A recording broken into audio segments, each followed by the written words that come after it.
Welcome to சுடுதண்ணி. இன்னைக்கு நம்ம வீடியோவில் ரொம்பவே காமனான ஒரு ரெசிபியை தான் பார்க்க போகிறோம். உளுந்த வடை எப்படி பண்ணுறதுன்னு பார்க்கலாம். இது என்னதான் காமனான ரெசிபியாக இருந்தாலும் நிறைய பேருக்கு இது பர்ஃபெக்டாக எப்படி பண்ணுறதுன்னு தெரியாது. ஸோ நான் சொல்கிற டிப்ஸ் எல்லாம் ஃபாலோ பண்ணிங்கன்னா பிகினர்ஸ் கூட ரொம்ப ஈஸியாக இதை பர்ஃபெக்ட் ஷேப்பில் கிறிஸ்பியாக பண்ண முடியும். இதோட இன்க்ரீடியன்ஸை நான் டிஸ்கிரிப்ஷன் பாக்ஸில் கொடுக்குறேன். இப்போ வாங்க சேர்ந்து சமைக்கலாம். ஃபர்ஸ்ட் இதுக்கு ஒரு கப் உளுந்து எடுத்துக்கிறேன். இது ஒரு பாத்திரத்தில் சேர்த்து இதுக்கு போதுமான அளவு தண்ணி சேர்த்து நல்லா ஊற விட்டுருங்க. இதை டிஸ்டர்ப் பண்ணாமல் ஒரு 1-2 மணி நேரம் நல்லா ஊற விட்டுடலாம். இப்போ பார்த்தீங்கன்னா உளுத்தம்பருப்பு நல்லா ஊறிடுச்சு. இதை நல்லா வாஷ் பண்ணிவிட்டு ஒரு மிக்சியில் சேர்த்துக்கோங்க. தண்ணி நல்லா ஈர்த்துட்டு வெறும் பருப்பாக சேர்த்துக்கோங்க, இல்லாட்டி அரைக்கும் போது தண்ணி ஆகிடும்.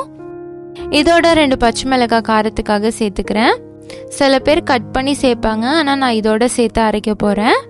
இதுக்கு தேவையான உப்பு சேர்த்துக்கிறேன். 1/2 டீஸ்பூன் கல்லுப்பு சேர்த்துக்கலாம். சேர்த்துட்டு இதை ஸ்லோவாக நம்ம அரைச்சிக்கலாம். ஃபர்ஸ்ட் இதை லோ ஸ்பீடில் 10 செகண்டாக ஆஃப் பண்ணி அரைச்சிக்கோங்க. அதுக்கப்புறம் சைடெல்லாம் வலிச்சிட்டு கொஞ்சமாக தண்ணி தெளித்து நம்ம திருப்பி அரைச்சிக்கலாம். நீங்கள் வேணும்னா இந்த இதை ஃப்ரிட்ஜில் வச்சுட்டு கொஞ்சம் நேரம் கழிச்சு கூட அரைக்கலாம். இது சூடாகிடக்கூடாது, அதுதான் ரொம்ப முக்கியமான ஒரு விஷயம். இப்போ பார்த்தீங்கன்னா இதை நான் திக்காக அரைச்சிட்டு வந்துட்டேன். தண்ணி ஆகாமல் பார்த்துக்கோங்க. இந்தளவுக்கு திக்காக இருக்கணும். நீங்கள் இந்த மாதிரி தண்ணியில் போட்டிங்கன்னா நல்லா மிதந்து வரணும். இதை ஒரு பாத்திரத்தில் மாற்றிக்கலாம்.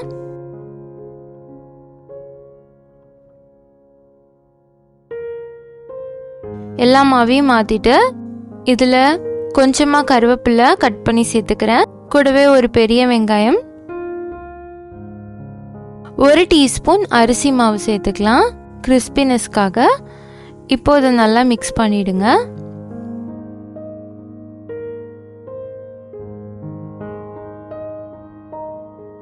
நல்லா மிக்ஸ் ஆகிடுச்சு. இப்போ நல்லா தண்ணி தொட்டுட்டு இந்த மாவு எடுக்கலாம். இப்படி எடுத்திங்கன்னா கையில் ஒட்டாமல் வரணும். அப்போ தான் இந்த மாதிரி பர்ஃபெக்ட் ரவுண்டாக உங்களால் பண்ண முடியும். ரொம்ப தண்ணியாக இருந்தாலோ ரொம்ப ஸ்டிக்கியாக இருந்தாலோ இந்த ஷேப் கரெக்டாக கொண்டு வர முடியாது. கையில் பண்ணுறது ஈஸியாக தான் இருக்கும். மாவு கரெக்டாக அரைச்சிருந்திங்கன்னா நடுவில் ஒரு ஹோல் போட்டுக்கோங்க. இப்போது இதை எண்ணெயில் டைரெக்டாக சேர்த்துடலாம். அடுப்பை ரொம்ப லோலையும் வைக்க வேண்டாம், ஹைலையும் வைக்க வேண்டாம், மீடியமாக வச்சுக்கோங்க. வச்சுட்டு நம்ம வடையெல்லாம் உள்ளே சேர்த்துடலாம். அது ஸ்லோவாக கலர் மாறிட்டே வரும். 2 சைடும் திருப்பி போட்டு நல்லா குக் பண்ணிக்கோங்க. பாருங்கள், நல்லா கலர் மாறி வெளியே நல்லா கிறிஸ்பியாக வருது. ஹை ஃப்ளேமில் வச்சிங்கன்னா உள்ள மாவு அப்படியே இருக்கும், வெந்திருக்காது. மீடியம் ஃப்ளேமில் வச்சுட்டு இதை ஃப்ரை பண்ணி எடுத்துக்கோங்க.